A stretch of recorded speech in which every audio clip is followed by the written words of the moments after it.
Hujan baru saja berhenti ketika truk kecil itu berbelok ke jalan berlumpur menuju desa Sukamerta. Udara terasa lembab, segar, dan sedikit beraroma tanah basah. Kabut tipis menari di atas pematang sawah, diiringi suara gemericik air yang mengalir dari parit kecil. Beberapa anak desa melambai riang kepada rombongan mahasiswa yang baru datang, seolah kedatangan mereka adalah hiburan tersendiri di tengah kesunyian desa itu. Di antara wajah-wajah muda yang ceria itu, ada satu wajah teduh yang menatap alam dengan kekaguman. Hanum, mahasiswi pertanian semester 7, berdiri memandangi hamparan sawah yang hijau muda, jantungnya berdebar entah kenapa. Ia selalu menyukai suasana desa, aroma jerami, suara jangkrik, dan langit yang terasa lebih luas. Baginya, alam adalah tempat jiwa bisa berdialog dengan penciptanya. Ia datang ke sini bukan sekadar untuk menjalankan tugas kuliah kerja nyata, KKN. Ada sesuatu yang lain, sebuah pencarian kecil tentang makna memberi, tentang menyentuh kehidupan nyata di luar tembok kampus. Desa Sukamerta sederhana, tapi hidup. Warga bangun sebelum subuh, pergi ke sawah, menanam, memanen, dan kembali ke rumah dengan senyum meski pakaian mereka penuh lumpur. Di sana, manusia seolah lebih jujur kepada dirinya sendiri. Hari pertama, para mahasiswa disambut oleh kepala desa dan warga. Mereka dibagi ke beberapa rumah. Hanum ditempatkan di rumah Buati, seorang janda paruh baya yang hidup dari hasil menanam sayur di pekarangan. Rumah itu berdiri di tepi jalan tanah yang berakhir di sebuah hamparan sawah luas. Setiap pagi, dari jendela kamarnya, Hanum melihat seorang lelaki berjalan pelan di antara pematang, memanggul cangkul di bahunya. Ia bekerja dengan ketekunan yang tenang, seolah berbicara dengan tanah. Lelaki itu bernama Hilman. Warga menyebutnya petani muda yang sukses. Ia memiliki beberapa petak sawah warisan orang tuanya dan dikenal rajin, jujur, serta rendah hati. Namun, ada sesuatu yang membuatnya berbeda. Ia jarang berbicara. Pendiam, tapi bukan dingin. Tatapannya lembut, tapi penuh kehati-hatian. Orang-orang berkata, Hilman tak pernah terlihat dekat dengan perempuan manapun. Hidupnya berputar antara sawah, rumah, dan masjid. Hari-hari Hanum di desa dimulai dengan kesibukan, mendata kondisi pertanian, membantu pelatihan pupuk organik, dan mengajarkan warga cara menanam sayur hidroponik sederhana. Namun tanpa ia sadari, langkah-langkah kecilnya sering mengarah ke tempat yang sama, sawah di belakang rumah Buati. Ia selalu menemukan Hilman di sana. Kadang sedang membetulkan parit, kadang memeriksa batang padi satu persatu dengan telaten. Ada ketenangan yang terpancar dari cara ia bekerja. Seolah tanah itu adalah sahabat lamanya yang ia rawat dengan penuh kasih. Hanum sering memperhatikan diam-diam. Dari jauh, dari balik pagar bambu. Setiap kali angin berhembus membawa aroma lumpur dan suara gemericik air, ada sesuatu yang hangat mengalir dalam dadanya. Ia tidak tahu apakah itu kekaguman atau sesuatu yang lain yang belum berani ia namai. Hilman jarang menatap langsung. Jika bertemu, ia hanya mengangguk pelan atau memberi senyum singkat, lalu kembali tenggelam dalam pekerjaannya. Tapi justru dalam diam itulah Hanum merasa ada kedalaman yang sulit dijelaskan. Lelaki itu seperti rahasia yang dijaga bumi. Waktu berjalan. Hanum mulai mengenal lebih banyak warga, belajar dari kehidupan mereka. Ia mendapati bahwa hidup di desa mengajarkannya hal-hal yang tak ada di buku. Tentang ketulusan, tentang sabar menunggu panen, tentang menerima kegagalan dengan senyum. Dalam setiap proses itu, ia semakin sering melihat Hilman, di sawah, di masjid, di warung kecil tempat warga berkumpul. Dan di setiap pertemuan tanpa rencana itu, hatinya bergetar pelan. Pernah suatu pagi, ia datang lebih awal ke sawah untuk mengukur kelembapan tanah. Hilman sudah di sana, sedang memeriksa saluran air. Embun masih menggantung di ujung daun padi. Ia berdiri di sisi parit, cahaya matahari pertama menyorot wajahnya. Hanum terdiam beberapa detik, merasa sedang melihat seseorang yang diciptakan dengan ketulusan. Ada kekaguman yang menjelma dua tanpa suara. Dalam diam, Hanum mulai jatuh cinta. Tapi ia menolak untuk mengakuinya. Ia tahu batas. Ia datang sebagai mahasiswa yang membawa tugas, bukan perasaan. Ia tahu Hilman bukan laki sembarangan, terlalu lurus, terlalu menjaga, dan mungkin terlalu jauh dari jangkauannya. Namun hati tak bisa selalu diajak bicara dengan logika. Ketika hari-hari berlalu dan interaksi kecil mereka terus terjadi, Hanum mulai merasakan perubahan di hatinya. Ia mulai menunggu setiap kali lewat di depan sawah. Ia mulai mencari alasan untuk berbicara, sekadar bertanya tentang varietas padi atau jenis pupuk. Ia menikmati caranya tersenyum singkat setiap kali mengucap ya atau tidak. Semua terasa sederhana, tapi justru disitulah keindahannya. Namun cinta, seindah apapun, selalu diuji. Suatu sore, ketika Hanum membeli kebutuhan di warung, ia mendengar bisik-bisik dua ibu desa. Mbak Hanum itu sering ke sawah, ya? Katanya suka sama Hilman. Ah, percuma. Hilman kan sudah dijodohin sama anak Pak Lurah dari kampung sebelah. Anak orang kaya, cantik pula. Suara itu menghantam dada Hanum seperti batu jatuh dari langit. Langkahnya melemah. Ia tersenyum kaku, berpura-pura tak mendengar, lalu berjalan pulang dengan dada berdebar. Malam itu, Hanum duduk di depan jendela kamar. Hujan turun pelan, menetes di atap seng seperti suara langkah kecil yang mencari arah. Ia menatap sawah di kejauhan, gelap, sunyi. Hatinya sesak. Ia beristighfar dalam hati, mencoba menenangkan diri. Mungkin ini peringatan, batinnya lirih. Bahwa aku tak boleh terlalu berharap pada manusia. Namun justru di malam itu pula, ia menyadari sesuatu.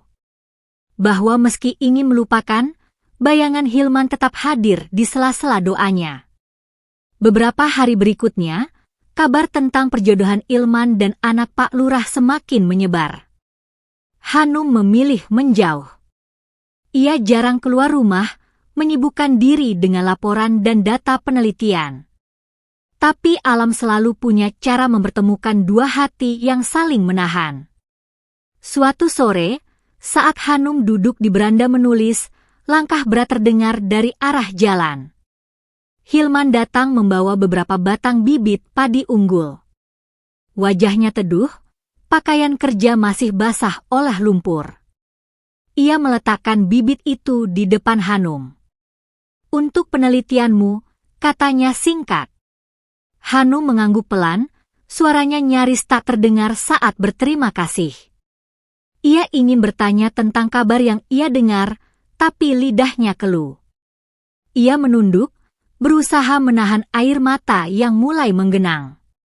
Hilman tanpa paham tanpa harus dijelaskan. Ia berdiri cukup lama sebelum berkata perlahan, suaranya berat tapi tenang.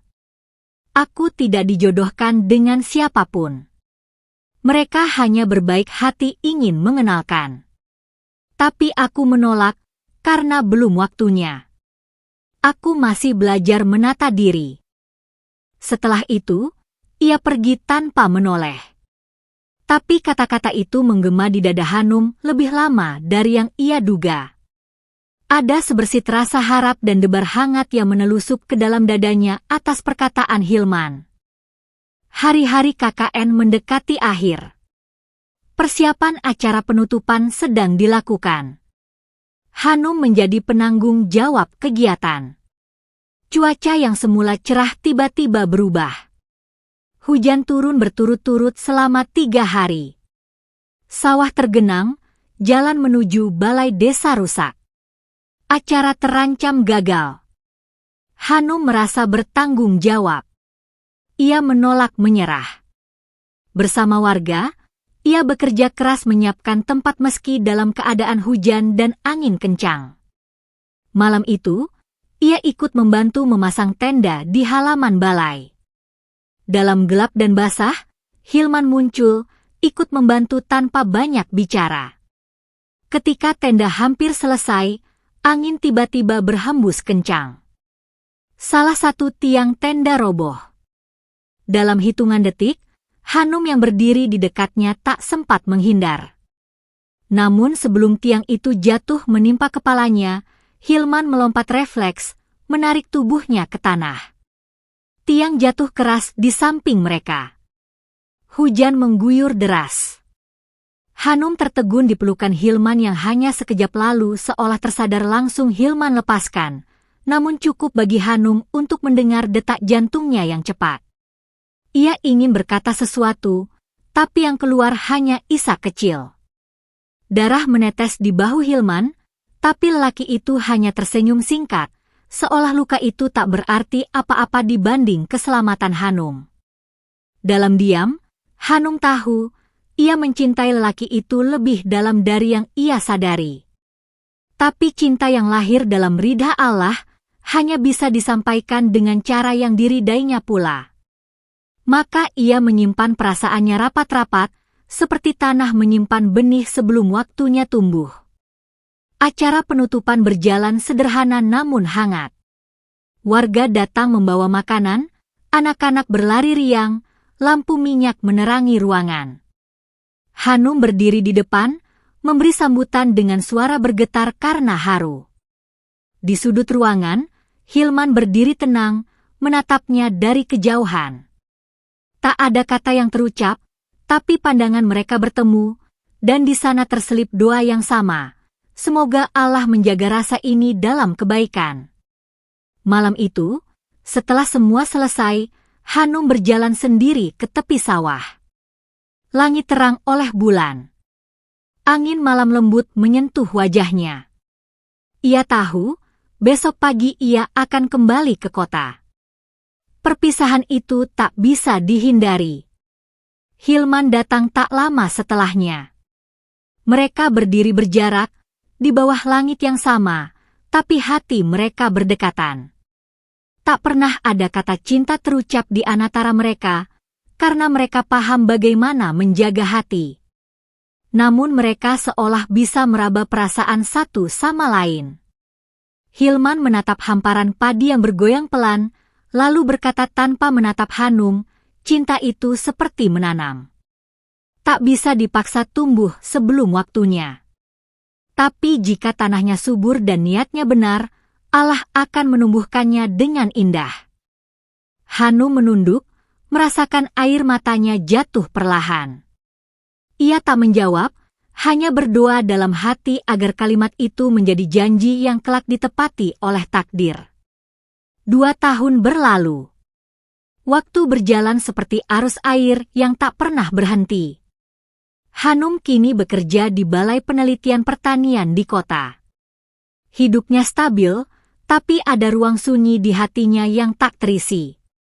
Ia sering teringat pada desa itu, pada Buati, pada sawah yang berkilau oleh embun pagi, dan pada sosok yang selalu datang pertama ke masjid subuh. Setiap kali ia menulis laporan penelitian tentang tanah, ia teringat pada Hilman. Lelaki yang mengajarkannya bahwa kesabaran adalah pupuk terbaik untuk cinta. Suatu sore, ketika matahari mulai condong ke barat, ponselnya bergetar. Sebuah pesan muncul dari nomor tak dikenal. Assalamualaikum. Ini Hilman. Jika Hanum berkenan, aku dan ibuku ingin bersilaturahmi besok. Hanum terdiam. Matanya basah. Bibirnya bergetar membaca pesan itu berulang kali. Tak ada kata yang bisa ia ucapkan selain Alhamdulillah. Keesokan harinya, Hilman datang bersama ibunya dan seorang ustaz. Dengan suara lembut dan pandangan yang mantap, ia mengutarakan niatnya. Ia tak membawa banyak kata, hanya membawa keikhlasan. Hanum menunduk, menahan air mata. Ia merasa semua perjalanan hidupnya, semua penantian dan doa yang tak terucap, berujung di sini, di saat yang diberkahi. Ayah Hanum menatap Hilman lama, lalu mengangguk pelan. Jika niatmu baik, dan engkau ingin membimbing anakku dalam kebaikan, maka aku ridha. Hari pernikahan mereka sederhana, tapi penuh keberkahan. Di desa Sukamerta, di bawah langit biru yang sama, Hanum dan Hilman duduk bersisian, tersenyum dalam haru. Warga datang membawa doa, anak-anak berlarian di pematang, dan padi yang mulai menguning bergoyang seperti ikut bersyukur. Dalam hati Hanum berbisik, inilah panen dari benih yang dulu kutanam dengan doa. Hilman menggenggam tangan istrinya lembut setelah akad selesai. Dalam pandangan yang tenang, ia berkata, cinta ini tumbuh bukan dari banyak kata, tapi dari diam yang dijaga dalam sujud. Hanum tersenyum, matanya basah. Ia tahu, perjalanan mereka baru dimulai. Di tanah yang dulu mempertemukan mereka, kini tumbuh tunas baru, bukan hanya padi, tapi cinta yang berakar pada iman. Dan di bawah langit sore yang berwarna keemasan, mereka berjalan berdampingan melewati pematang, seperti dua manusia yang akhirnya dipertemukan bukan oleh kebetulan, melainkan oleh doa yang saling mencari. Cinta yang tumbuh dari tanah basah itu kini berbuah dalam ridha Allah.